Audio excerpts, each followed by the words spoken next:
وأصحابه وأهل بيته وذريته أجمعين أما بعد فأعوذ بالله من الشيطان الرجيم بسم الله الرحمن الرحيم قال الله تبارك وتعالى يا نساء النبي لستن كأحد من النساء صدق الله مولانا العظيم اللهم صل وسلم وبارك على سيدنا ومولانا محمد أجود الخلق وعلى آله وصحبه أجمعين الصلاة والسلام عليك يا سيدي يا رسول الله وعلى آلك وأصحابك يا سيدي يا حبيب الله الصلاة والسلام عليك يا سيدي يا رحمة للعالمين وعلى آلك وأصحابك يا سيدي يا إمام الأنبياء والمرسلين مولاي صل وسلم دائما أبدا على حبيبك خير الخلق كلهم يا رب بالمصطفى بلغ مقاصدنا فاغفر لنا ما مضى یا واسع الکرم۔ معزز و محترم برادران اسلام، کائنات میں بہت سارے افراد ایسے آئے ہیں جنہیں تاریخ نے سنہری حروف سے یاد رکھا ہے۔ ان کا ذکر تاریخ کے اوراق میں خوبصورت الفاظ سے مرقوم ہے۔ ان میں خواتین بھی ہیں، ان میں حضرات بھی ہیں۔ مردوں کا جہاں پر ذکر ملتا ہے، ان کی شان، ان کے مقام اور ان کی بلندیوں کا جہاں پر تذکرہ ہوتا ہے، وہیں پر خواتین کا ذکر خیر بھی ملتا ہے۔ ان خواتین میں ایک ایسی خاتون جنہیں نبی کریم صلی اللہ تعالی علیہ وسلم نے سیدۃ النساء کا لقب ارشاد فرمایا، خیر نساء العالمین اور خیر نساء اہل الجنہ فرمایا۔ وہ خاتون جو سیدہ، طیبہ، طاہرہ، عابدہ، زاہدہ حضرت سیدہ خدیجۃ الکبریٰ رضی اللہ تعالی عنہا وسلام اللہ علیہا ہے۔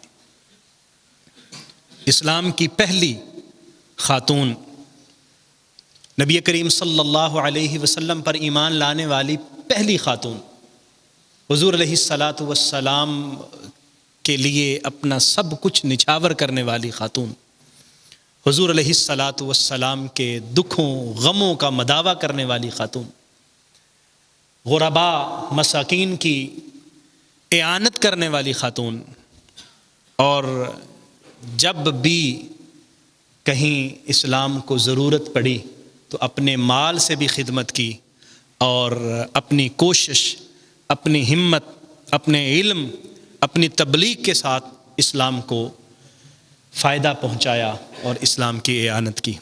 حضرت سیدہ خدیجۃ الکبریٰ سلام اللہ علیہا وہ عظیم الشان خاتون ہیں جن کے لیے اللہ تبارک و تعالی اپنا سلام بھیجتا ہے۔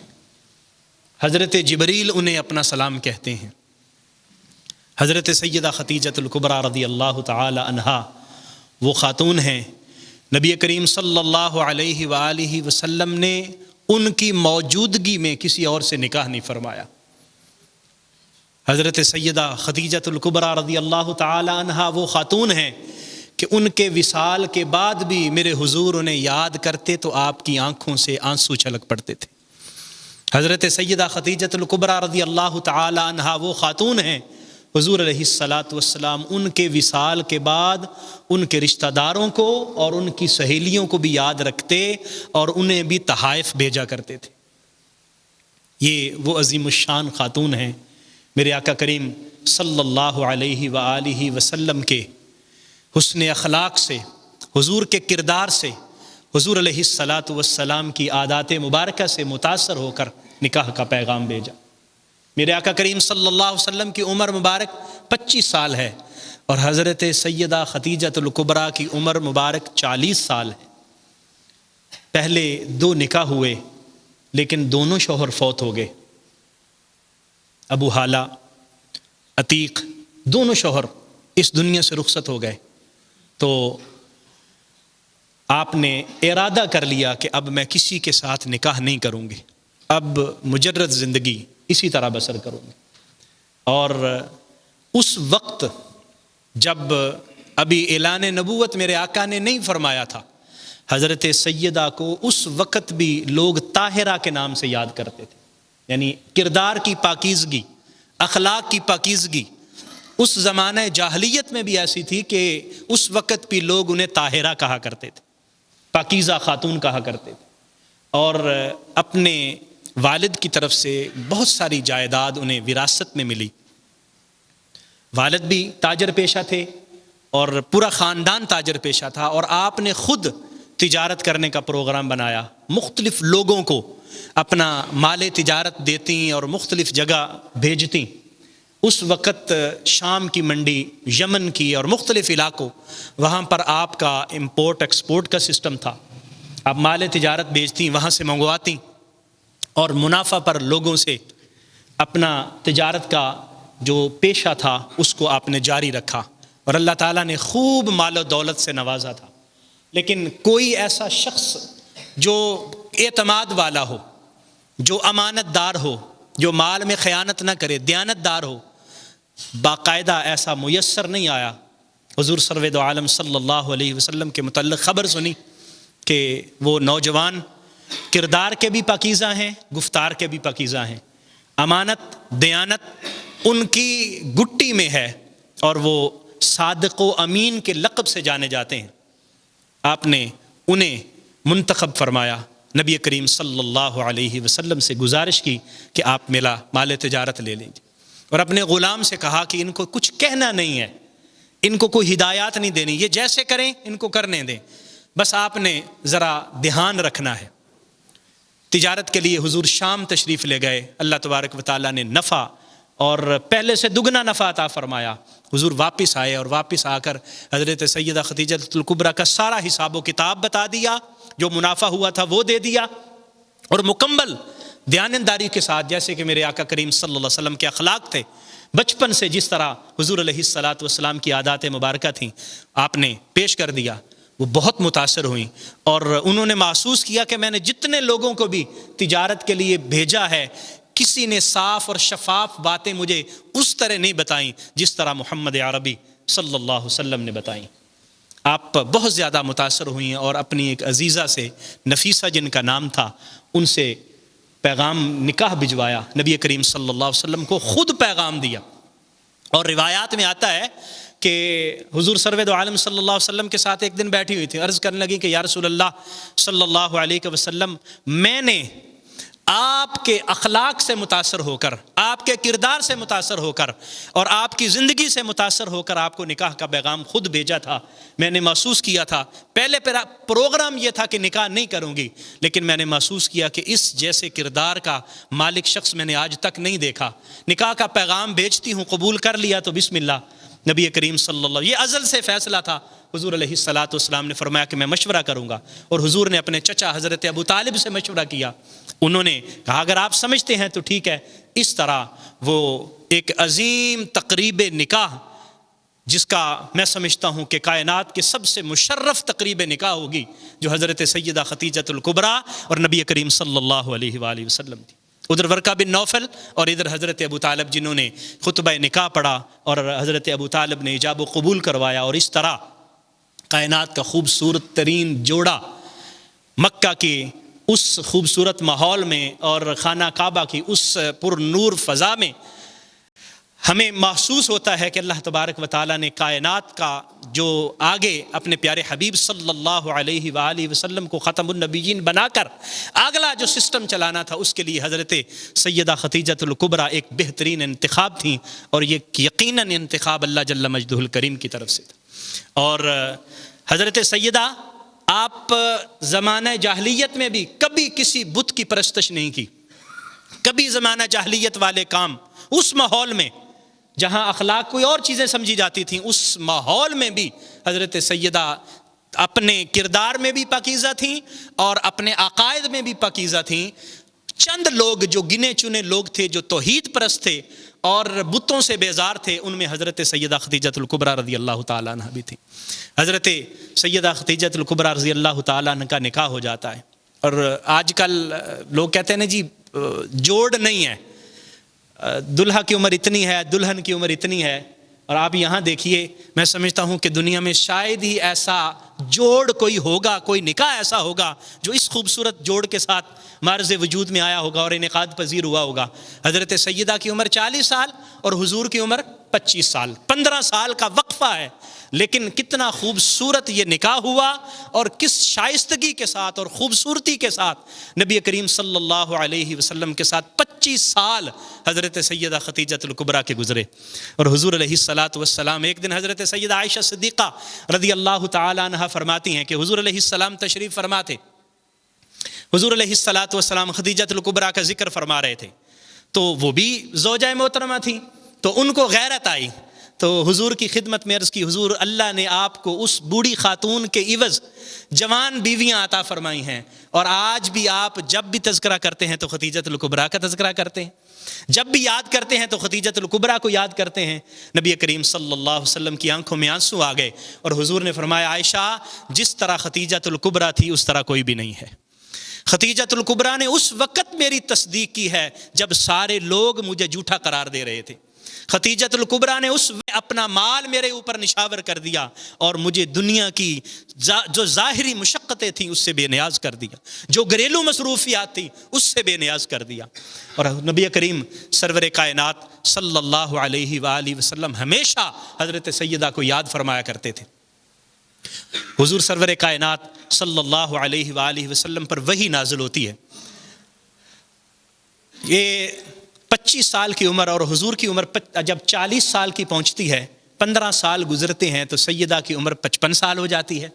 اب آپ سمجھ سکتے ہیں کہ 55 سال کی خاتون بڑھاپے کے عمر کو پہنچ چکی ہے۔ اب صورتحال اور ہے، اب جس کی عمر ساری زندگی، ساری عمر ناز و نعم میں پلی ہو، مال و دولت کثرت کے ساتھ ہو، اور خوبصورتی کے ساتھ، اور ہزاروں اشرفیاں اور سونا اور چاندی ان کے ہاتھ میں ایسے میل کی طرح چلتا ہو، اور جب حضور علیہ السلام نے اعلان نبوت فرمایا پھر زندگی بالکل یکسر بدل گئی۔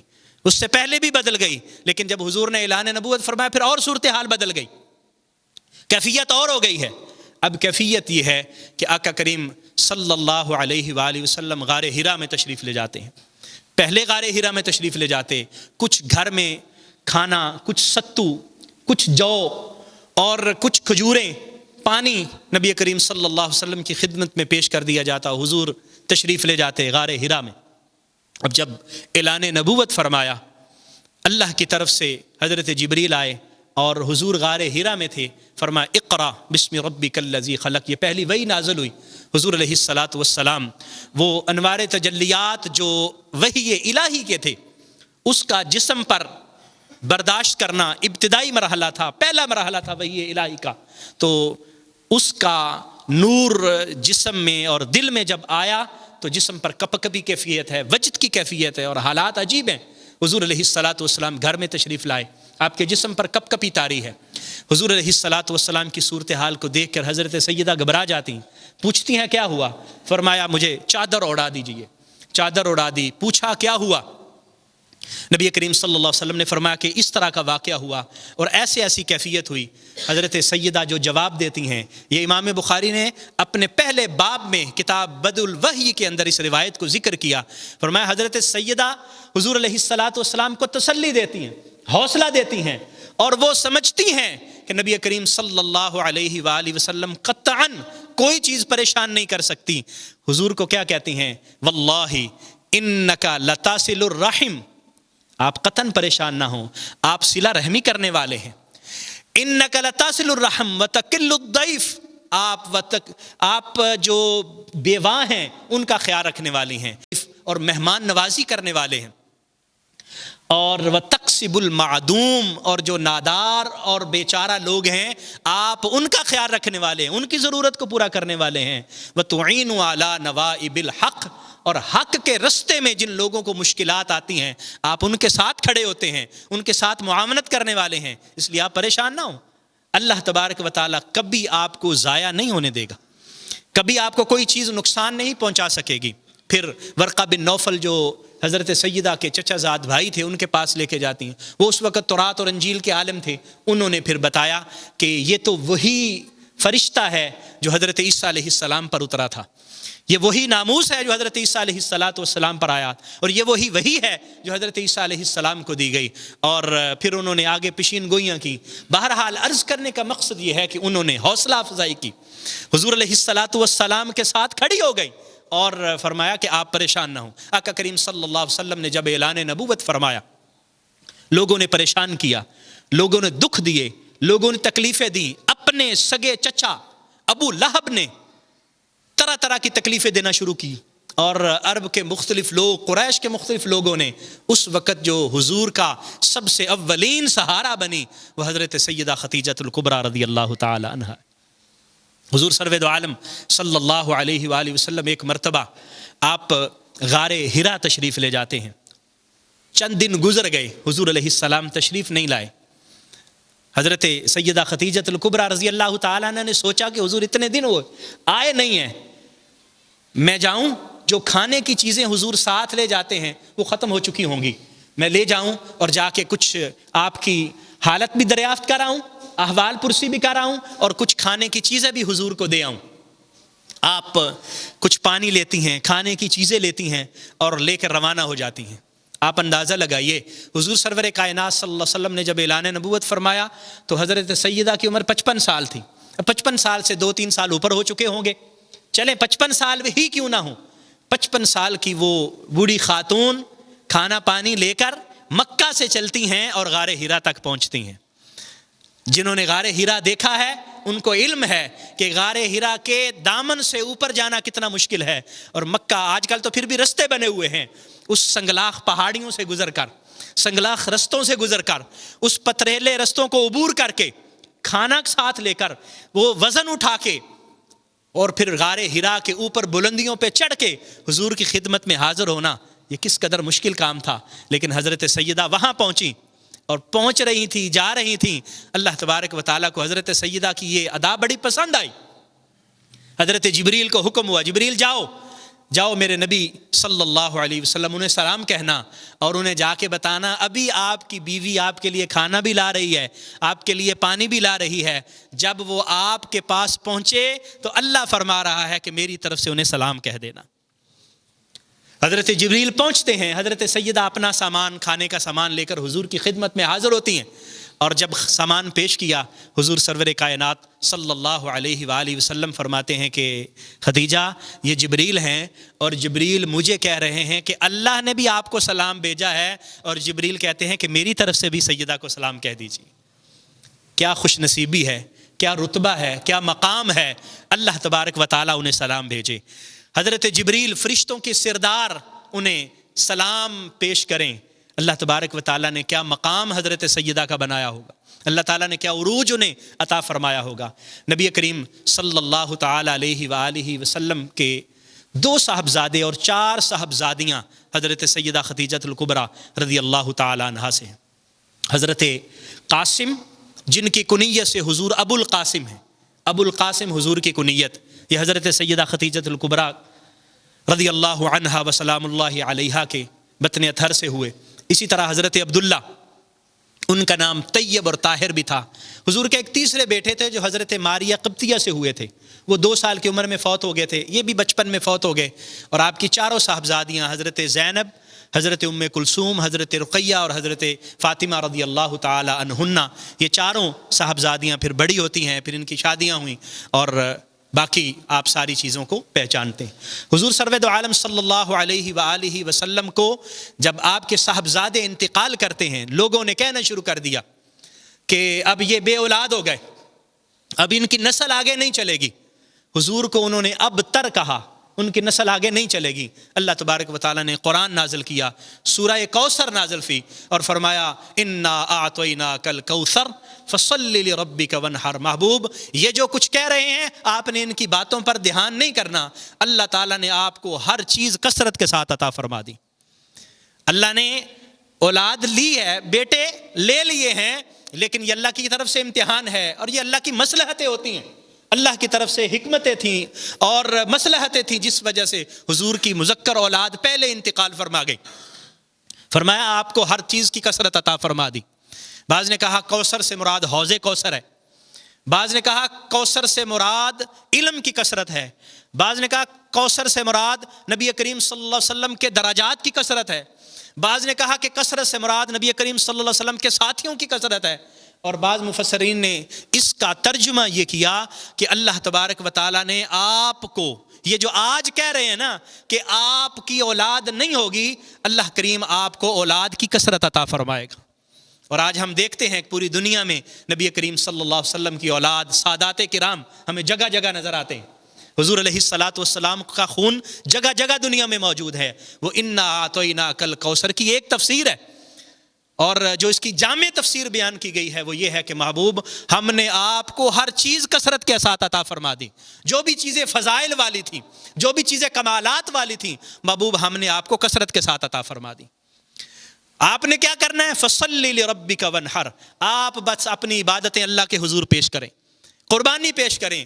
ان شانئک ھو الابتر، اور یہ دشمن جو آج آپ کو تانے دے رہا ہے، آپ کی اولاد کے فوت ہونے کے، اولاد کے رخصت ہونے پر آپ کو بے اولاد ہونے کے تانے دے رہا ہے، اصل میں یہ بے نام و نشان رہ جائیں گے، ان کا کوئی نام لیوا نہیں رہ جائے گا۔ آج آپ کو کوئی ابو لہب کا بیٹا نظر نہیں آتا ہوگا، آج آپ کو یزید کا بیٹا کوئی نظر نہیں آئے گا جو کہے میں یزید کا بیٹا ہوں، کوئی نظر نہیں آئے گا، لیکن حسین کے بیٹے آپ کو پوری دنیا میں نظر آئیں گے، حسن کے بیٹے آپ کو پوری دنیا میں نظر آئیں گے، سیدہ فاطمہ کی اولاد پوری دنیا میں نظر آئے گی۔ یہ میرے آقا کریم کا وعدہ تھا جو نبی کریم صلی اللہ علیہ وآلہ وسلم کے ساتھ، جو اللہ کا وعدہ تھا اللہ نے فرمایا اور اس کو پورا فرما دیا۔ نبی کریم صلی اللہ تعالی علیہ وآلہ وسلم کو جو دیگر تکالیف سہنی پڑی، ان میں 3 سال وہ مشکل ترین سال تھے جو شیب ابی طالب کے سال تھے۔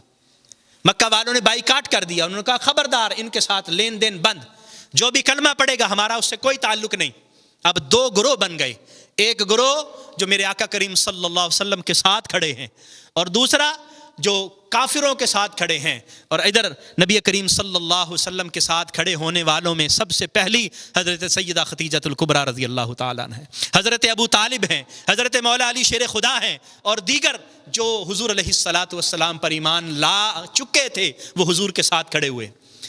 شیب ابی طالب میں 3 سال کا عرصہ، اور وہ اس وقت جو لوگ ایمان لا چکے وہ بتاتے ہیں کہ ہمیں سوکھی جاڑیاں کھا کر گزارا کرنا پڑتا، اور بعض اوقات ایسا مرحلہ بھی آیا کہ خشک بالکل جلا ہوا چمڑے کا ٹکڑا ملا اور کچھ بھی نہیں ملا، ہم نے اس کو پانی میں ڈالا، جب وہ نرم ہو گیا تو اس کو نرم کر کے ہم نے اپنے پیٹ کی آگ بجھائی۔ آپ اندازہ لگائیے وہ خاتون جس کی عمر ناز و نعم میں پلی ہو، اور جو مالدار خاتون پورے قریش میں سے اور پورے عرب میں سے مالدار خاتون اور مکہ کی متمول خاتون، اس کی زندگی کس فقر کی زندگی میں آ گئی، لیکن انہوں نے نبی کریم صلی اللہ علیہ وسلم کے ساتھ کو ترجیح دی ہے، انہوں نے مال و دولت کو ترجیح نہیں دی۔ حضور علیہ الصلاۃ والسلام کو گھریلو زندگی سے بے نیاز رکھا۔ حضور علیہ الصلاۃ والسلام فرمایا کرتے تھے، ذکر کیا کرتے تھے، ویسے ہم عام طور پر دیکھیں اور حضور کے حکم کے مطابق یہ شوہر کی ذمہ داری ہے، وہ بیوی کے اخراجات پورے کرے، وہ اپنے بچوں کے اخراجات پورے کرے، اور یہاں صورتحال عجیب ہے۔ حضرت سیدہ حضور علیہ الصلاۃ والسلام سے عرض کرتی ہیں حضور آپ جائیے، اللہ نے جو مشن آپ کو سپرد کیا ہے، اللہ نے جو مقصد آپ کے ذمہ لگایا ہے، آپ کو جو نبوت کا فریضہ دیا ہے، حضور آپ اس کو پورا کیجئے، بچوں کو میں دیکھ لوں گی، بچوں کے نان و نفقہ کو بھی میں خود دیکھ لوں گی۔ اس طرح انہوں نے اپنی زندگی کو حضور علیہ الصلاۃ والسلام کے ساتھ گزارا۔ نبی کریم صلی اللہ تعالی علیہ وآلہ وسلم ساری زندگی حضرت سیدہ کو یاد رکھا کرتے تھے۔ حضرت سیدہ کا زہد و تقوی وہ اپنی جگہ پر ہے، اس طرح کی نہیں دیتی۔ آپ کی ذات کے اندر سخاوت کا بہت زیادہ ملکہ موجود تھا. حضور سرور کائنات صلی اللہ علیہ وآلہ وسلم پر بھی اپنا مال نشاور کیا, اور اس کے علاوہ جو فقراء مساکین ضرورت مند آ جاتے, حضرت سیدہ ان کے سامنے بھی اپنا مال پیش کر دیتی. ایک مرتبہ ایک خاتون آئی, اور وہ خاتون کون تھی؟ سبحان اللہ, وہ خاتون نبی کریم صلی اللہ علیہ وسلم کی رضائی والدہ حضرت حلیمہ سعدیہ رضی اللہ تعالیٰ عنہ. سعد قبیلہ, جو بنو سعد قبیلہ ہے, وہاں پر قحط کی صورتحال تھی. مال و دولت ان کا, مال و اسباب, جانور ہلاک ہو گئے, کھیتی ہو نہیں رہی تھی. انہوں نے کہا کیوں نہ مکہ میں جائیں, اپنے بیٹے محمد سے ملتے ہیں اور ان سے کچھ پوچھتے ہیں. نبی کریم صلی اللہ علیہ وسلم سے ملاقات نہ ہو سکی. حضرت سیدہ کے پاس آ گئیں اور آ کے اپنے احوال بیان کیے. حضرت سیدہ اپنی خادمہ سے کہتی ہیں کہ جاؤ فلاں جگہ پر 40 بکریاں ہیں, یہ اونٹ ہیں, یہ مال ہے, یہ سارے کا سارا حلیمہ سعدیہ کے ساتھ کر دو. یعنی اس طرح جو بھی ان کے دروازے پہ گیا ہے, انہوں نے کبھی کسی کو خالی نہیں لٹایا. شب زندہ دار, اللہ کی عبادت گزار, اللہ تبارک و تعالیٰ کی عبادت کرنے والی, اور نبی کریم صلی اللہ علیہ وسلم کی حمایت میں ساری عمر بسر کرنے والی. اور جس سال ان کا انتقال ہوا, نبی کریم صلی اللہ تعالیٰ علیہ وآلہ وسلم, اسی سال حضرت ابو طالب کا بھی انتقال ہوتا ہے. اس سال کو میرے آقا کریم صلی اللہ علیہ وسلم نے عام الحزن قرار دیا, غم کا سال. غم کا سال یعنی اس سے بڑا غم کیا ہے کہ حضرت سیدہ خدیجۃ الکبریٰ جو حضور کی ساتھی تھیں, جنہوں نے 25 سال اپنی خوبصورت رفاقت کے ساتھ نبی کریم صلی اللہ علیہ وسلم کی خدمت کی ہے, وہ اس دنیا سے رخصت ہو گئیں. اور حضرت ابو طالب جو حضور علیہ الصلاۃ والسلام کے لمحہ بلمحہ اور قدم قدم حضور کے ساتھ چلتے رہے, حضور علیہ الصلاۃ والسلام کی حمایت میں لوگوں سے مقابلہ بھی کیا, وہ بھی اس دنیا سے پردہ کر گئے. اس سال کو عام الحزن کا سال قرار دیا گیا. آخر میں حضرت سیدہ طیبہ خدیجۃ الکبریٰ رضی اللہ تعالیٰ عنہ کی جو سیرت کا میں نے اجمالی سا خاکہ آپ کی خدمت میں پیش کیا. بہت سارے کمالات ہیں, بہت سارے فضائل ہیں جو نہ تو احاطہ تحریر میں آ سکتے ہیں اور نہ ہی ہماری تقریر میں آ سکتے ہیں. حضرت سیدہ کی سیرت طیبہ سے جو ہمیں نور ملتا ہے, جو روشنی نصیب ہوتی ہے, وہ آج بھی ہماری ماؤں بہنوں کے لیے, ہماری بیٹیوں کے لیے مشعل راہ ہے. سب سے پہلی بات, حضرت سیدہ خدیجۃ الکبریٰ رضی اللہ تعالیٰ عنہا نے نبی کریم صلی اللہ علیہ وسلم کے انتخاب میں جس چیز کو ملاحظہ رکھا, وہ حضور علیہ الصلاۃ والسلام کا اخلاق تھا, کردار تھا, حضور علیہ الصلاۃ والسلام کی سیرت تھی. عارضی چیزیں, پیسہ, مال و دولت, مکان, جائیداد, خاندان, یہ ساری عارضی چیزیں ہیں. جو دائمی چیز ہے وہ اخلاق ہے, وہ کردار ہے. حضرت سیدہ کے انتخاب نے بتا دیا کہ ہماری مائیں بہنیں جب اپنی بچیوں کے لیے, اپنی بیٹیوں کے لیے رشتوں کا انتخاب کریں تو وہ کردار کو دیکھیں, وہ اخلاق کو دیکھیں, وہ کریکٹر کو دیکھیں, وہ مال و دولت کو نہ دیکھیں. مال و دولت ختم بھی ہو جاتا ہے, اس پر لوگ تکبر اور غرور بھی کرتے ہیں, لیکن اخلاق وہ صفت ہے جو قبر تک ساتھ چلتی ہے اور اس وجہ سے زندگی خوشحال گزرتی ہے. نبی کریم صلی اللہ علیہ وسلم کو کبھی پریشان نہیں کیا.